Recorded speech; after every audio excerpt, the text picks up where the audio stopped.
international human rights lawyer, Mrs. Margret Owen, will join us now live from London.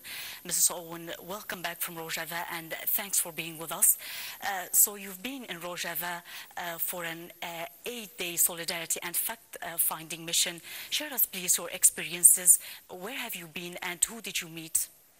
Well, Rajbash to everyone. Rajbash, I wish I spoke Kurdish. I went just for 8 days. I was invited by the PYD. I came in from Erbil at that crossing, and I went to Derike, and I went to Kashmila, and I went to Ramalan. And from there, I visited many of the women's projects, the academies, and I visited the YPG, and I visited the women's houses. And also I visited and spoke to many of the IDPs, which include majority, 90% of the IDPs who have fled into ROJAVA. They are not just Kurds, they are Arabs, they are Christians, they are Assyrians, they are other minority groups, and they are all being looked after without any humanitarian aid or support by the people of ROJAVA. And I have been so impressed by everything that the women's organizations are doing. And they desperately need support, both financial support, logistic and technical support, so that they can actually look after something like 200,000. There are 200,000 IDPs now in ROJAVA, being housed wherever they can find places for them, in unfinished buildings, in people's homes. And I find it absolutely scandalous that the humanitarian aid is not going to ROJAVA for all these people who are refugees in all but name, so they don't come under the UNHCR. Mrs. Owen, Kurds have founded a democratic system in ROJAVA in which all components of ROJAVA are taking part. In this regard, you said earlier in an interview with Frat News Agency that ROJAVA system could be a possible model for the entire region. Why do you think that the ROJAVA system could be implemented on the entire region, Mrs. Owen? Well, I go to many, many countries which are in conflict, emerging from conflict, or in that violent, lawless, post-conflict scenario. And we are always saying, and now it is international law from the UN Security Council Resolution 1325 and other ones right up to this year, that women are central to any peace process. And it is the great opportunity, and in fact it is incumbent on all actors engaged in conflict resolution, prevention and peace building to look at the impact of the conflict on women and children, and to be sure that women are at the center, are participating in any peace negotiations. And very often then, when women participate, they have in their constitutions, they often try to talk the rhetoric of gender equality, but it's really rhetoric. It doesn't really go right through society to the grassroots. So when I went to ROJAVA, I saw something I've never seen before, that in from the very top to the bottom, horizontally and vertically through society, gender equality is really a reality, a practical reality.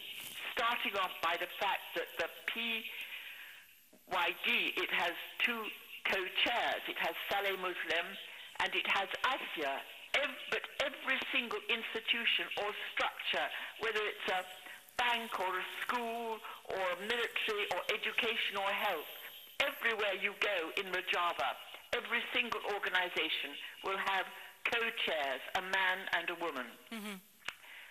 And then what is really, I call it a model, even though this is an unbelievably ravaged region because of all the people that they have to look after, although it is the only safe place in Syria, the YPG are guarding the borders against Al-Qaeda now. And those YPGs, I mean, half of those are young women straight from school. And yet in every single town, more than that, in every single village, there is a woman's house. That is amazing. So that every little village, wherever a woman is facing, and it is endemic and rife, as it is, I'm afraid, everywhere, but where you have conflict and post-conflict and lawlessness, the domestic violence and the gender-based violence is even more extreme. Women have somewhere to go to talk about what has happened, to talk about maybe they have been tortured by the Assad regime or even by the Al-Qaeda, about sexual violence, about rape. I was horrified to learn, for example, that this year there was a fatwa issued by one of the sheikhs to say that it was halal to rape a Kurdish woman. Yeah. And you know how difficult it is to women to even speak about these things. And all these women, 90% of these IDPs are women and children, and they have many, many little children, and they have now somewhere where they can go to. And yet there is no support. All the people who are working and counseling these women have actually, I mean, they're doing it without any recompense, without any support from outside.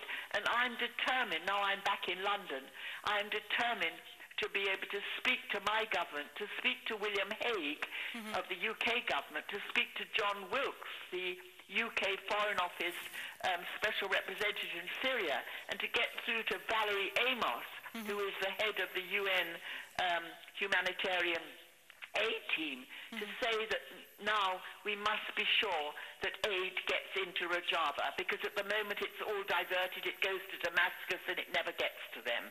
And they really are, I think, a model for many other countries coming out of conflict. And as you know, there'll be Geneva too, and William Hague has talked about how women have got to be represented, the women of Syria must be represented at Geneva too on January the 23rd, but he has not mentioned the Kurds. I mean, the Kurds have to be represented at Geneva too, but the Kurds at the moment, of course, they're being pushed that they can only participate if they are part of the opposition. And we've just heard in your previous programs the whole problem with the opposition, which is now so infiltrated by the jihadists and by Al-Qaeda and the ISIS, that this is a very difficult thing. But the UN women are now, as you probably know, organizing a special meeting in Geneva before the Geneva II one for the women. But when I was in ROJAVA, I discovered that although some of the women from Union Star, which is it's an all-party political party just for women. We don't see that in any other country in the world. We see women as part of political parties, which tend to be led by men. But here we have Union Star, we have an actual all-women political party. And when I was last week, I learned that they were not being invited, that the UN women had chosen a woman from the opposition, representing the opposition, but actually she didn't have that outreach that they have, that they really represent the women on the ground. So I'm going to try and hope that UN women will be able to include the women from Union Star, who represent the women's academies and the women's houses and these women's councils. Because I think that once they got to Geneva and the UN women saw what is happening, what they are doing under such terribly dire circumstances, they will also recognize that this is a model that they used in many other countries emerging from conflict. It is an extraordinary model, and I am so impressed by it. With those of YPG fighters, how would you describe the situation of those women? Well, I mean, I'm going to talk about two lots of women. First of all, I'm talking about the women who are the IDPs, the women who've come with their small children, who are living in incredibly tough circumstances, but people are just giving up or having them in their homes, or giving them places to live in unfinished buildings, and there's very little electricity, very little heating, very little light, very little food. So they are struggling. And I meet the children of these, many of them, the majority of them are widows, or wives that have disappeared, or women who are looking after men who have survived the terrible tortures in Assad's jails. And I find these girls, these children, boys and girls, weeping because they haven't been in school for over a year, maybe. I asked them what they want to do. I asked a 15-year-old girl what she really wanted to be. She was top of her class in Aleppo. Her father was so proud of her. She hasn't been to school for months and months, and she wants to be a doctor. I had to hug her tight. I said, you will be a doctor, and when you do manage to get back into school, you will work harder than anyone else, and you'll be top of your class, because you'll realize how important education is. So I think we have to do something very, very quickly to look after all the children of the IDPs. And then I want to talk about all the women who are working on the Women's Academy, Union Star, in the women's houses. All these women are giving all their time for nothing, absolutely nothing, to actually help other women who are in a worse situation themselves. I mean, food is scarce, heating is scarce, living space is scarce, so they need help. And then my third lot of women, which really impressed me so much, I went up to one of the training centres for the YPG and spoke to about 30 young women between the ages of 18 and 19 who've just left school, who go into this 1 month training on ideology and military strategy, who in 1 month, their first job will be at the checkpoints, and then within a few weeks, they will be on the front line. And you know that since July, only since July, 122 people from the YPG, young men and women, have been killed. And I went, it was very distressing. I went to see the Martyrs Cemetery with these graves covered in, well, plastic flowers, still no monuments for them. And my interpreter almost claps, my young man interpreter, because one of the graves was his best friend he'd known since he was at school, and he wept and prayed by that grave. And I saw the graves of young women, commanders of the YPG. One of them had been beheaded by Al-Qaeda, tortured and beheaded. So I just thought these girls were incredible, amazing, bright, clever and beautiful. And when I asked them what did they want to do if there was peace, did they want to go to university, did they want to be engineers, lawyers, doctors, they said in unison, we don't think about our future at all.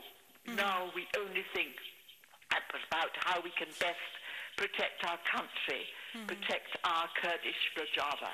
I just found them so impressive, so terribly impressive. I would love all the young women in England who often, you know, maybe young men who don't actually realize how lucky they are to be able to go to school and often don't go to school and don't study hard, to be able to have a look at what these young people are doing in ROJAVA. So I found ROJAVA incredible. And I was so well looked after, even though there was so little food, so little heat, so little lighting. All the roads are, you know, with great big oil cans and because every single road has to be guarded against Al-Qaeda. And they were so kind to me. They were they looked after me so well. They fed me and they looked after me. And I really feel I must do all I can now I've come back to tell my government, to tell UN Women, and to tell Valerie Amos what is really going on in ROJAVA, because so far very few people have been there. I think they've now recently opened the border for humanitarian aid, but it's going to take some time for it to get in. And people are talking about resettling the refugees. They're not talking about resettling the IDPs. And the IDPs don't get the help that even refugees in KRG next door, in the KRG where there are, you know, 3 camps of refugees. There are no camps, you see, in ROJAVA. They're all being looked after by the people. So they are incredible people. I've fallen in love with them all. Mrs. Margret Owen, the international human rights lawyer, thank you very much for sharing your experiences with us. Thank you very much. Rojbash. Rojbash.